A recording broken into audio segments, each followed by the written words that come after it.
We're joined now by Mike Pompeo, the former US Secretary of State and former director of the CIA under President Trump. But thank you very much indeed for speaking to us. Always a pleasure talking to you.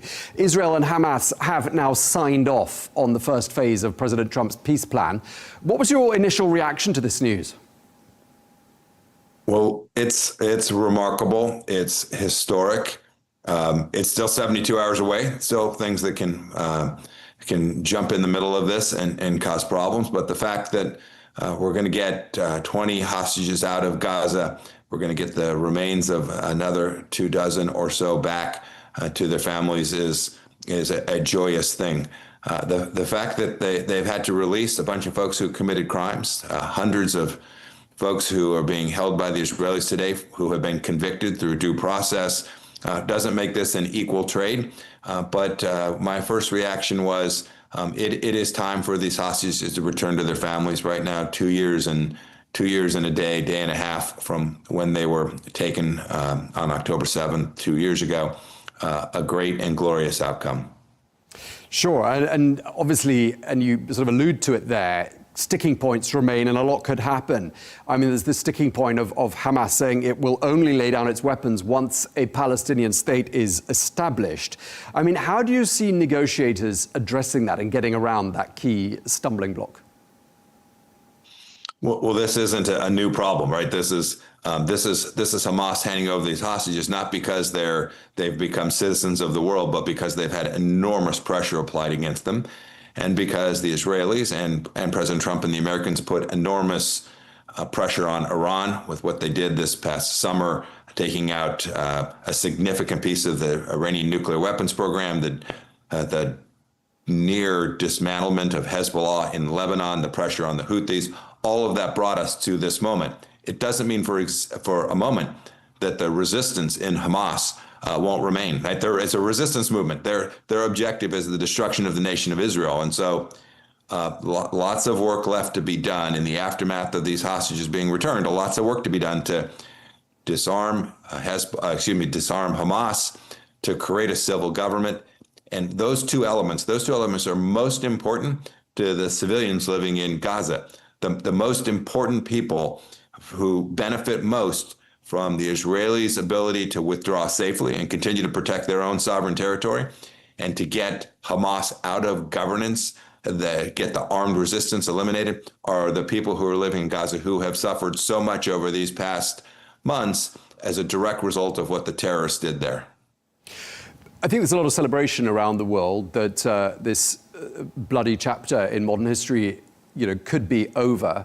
And I think a lot of people are getting ahead of themselves, perhaps talking already about a two-state solution. But does it feel like today we are a step closer to a two-state solution than perhaps we were 24 hours ago?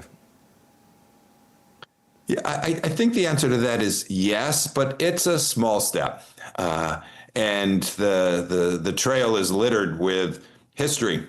We know this from when Arafat was in charge. Right? We all know the history, that this gets complicated as soon as you get into the details. In the end, you have to change the nature of the leadership. The leadership has to ultimately come to recognize Israel's right to exist.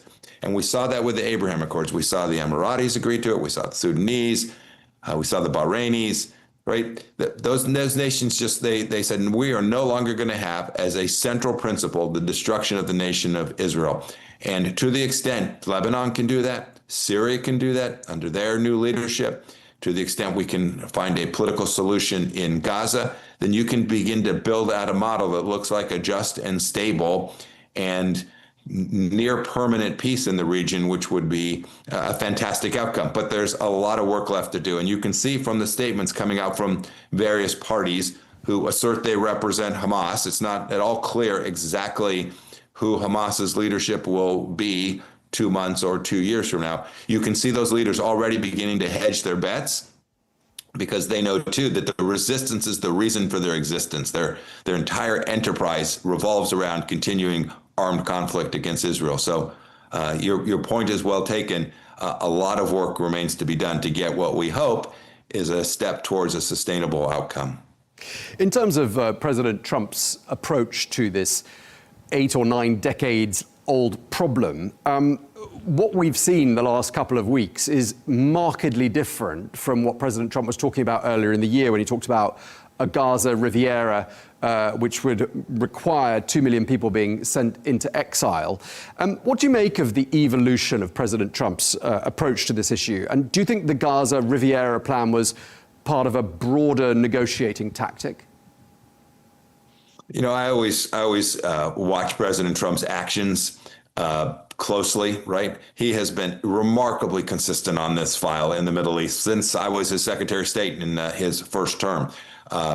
We have a great, reliable partner in Israel. We want good things for the Palestinian people that are living both in Gaza and in Judea and Samaria. We want good things for them, but we're not going to allow them to stand in the way of a broader peace. And so we, in the first term, the Gulf Arab states were great partners for America. They continue to be. Mohammed bin Salman, Mohammed bin Zayed in the Emirates, the leadership, the Crown Prince in Bahrain are all great partners of the United States. And so, you know, in Gaza, President Trump has made clear he was going to allow Israel to do the work necessary to get these hostages home and to give Israel all the capability they needed to go take down Hamas so that it no longer threatened the nation of Israel. Those pillars have been incredibly consistent. And then you can see, as part of this plan, this 20-point plan, you can see a plan towards political governance not connected to Hamas.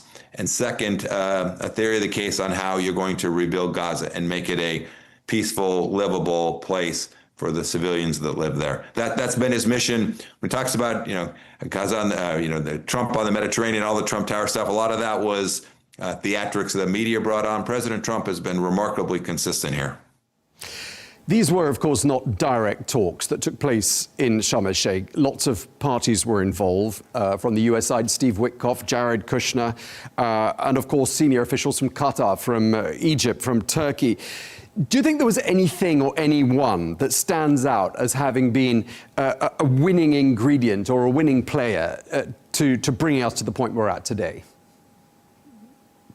Oh, goodness. No, I think lots of credit. And President Trump said this, right? It took many nations coming together and many leaders who were very bold. The Egyptian folks did great work in hosting this. Mr. Witkoff and Mr. Kushner obviously lent America's authority and power and certainty to the transaction as well, but brought together the Gulf Arab states, the Emiratis, the Saudis. Everyone signed off on this, the Qataris, the Turks. That's a remarkable act of diplomacy. It's a really good outcome. And so I don't know that there's any one individual, but lots of leaders who worked tirelessly to get an outcome that gets us at least a point where those hostages can be returned home. Do you think we have here in front of us the blueprint for perhaps solving other conflicts, as some geopolitical analysts have suggested? I think the whole world will be watching what President Trump did in the Middle East. He gave the Iranians space. He told them there was a deadline, and when they didn't comply with the deadline, he took a strike and decimated their nuclear program. I think for Xi Jinping or for Chairman Kim or for the Ayatollah himself in Iran or for even Vladimir Putin in Europe, I think they can see that, the storyline somehow that President Trump is an isolationist president who puts America first and ignores the rest of the world is belied by the actions that President Trump and his administration have taken. I think that was true in his first term. I think it's equally true in this one. He is judicious in how we use American power, but he understands America's best interests are creating peace and stability in these regions. Certainly where we have friends and partners, we're going to do everything America can do to deliver those outcomes. And I do think that others will have observed this, and I hope we'll adopt something that looks like this, recognizing that America remains the most preeminent power in the world, and it's prepared to use its good offices to deliver great outcomes for not only America, putting America first, but for the world. Clearly, the president has put a huge amount of energy into this old issue between the Palestinians and the Israelis. If he can solve it once and for all and bring about a lasting solution, how do you think he's going to go down in US history? Oh, how many presidents have we had try to accomplish just that? I can go back a long ways, almost since the Nation of Israel's founding. To the extent we get something that's the accomplishment of getting these hostages home is good. But if we get something more than that, we get a delivered outcome that looks like a just and lasting peace, I think President Trump, and frankly, all of the leadership in the region, will go down in history as having delivered an amazing outcome for mankind. And just lastly, Mr. Pompeo, do you think President Trump is deserving of the Nobel Peace Prize? Oh, I'll leave that to the Nobel Committee. They can sort through it. But if you ask, if we get a just and lasting peace in the Middle East that fundamentally reshapes that region and keeps our young boys, our American young boys' lives from being at risk, and the lives of citizens all across the region, from Kuwait to Oman to the Emirates, if we get that just and lasting peace, it will be an historic achievement, certainly worthy not only of a Nobel Prize, but worthy of accolades from people all across the world.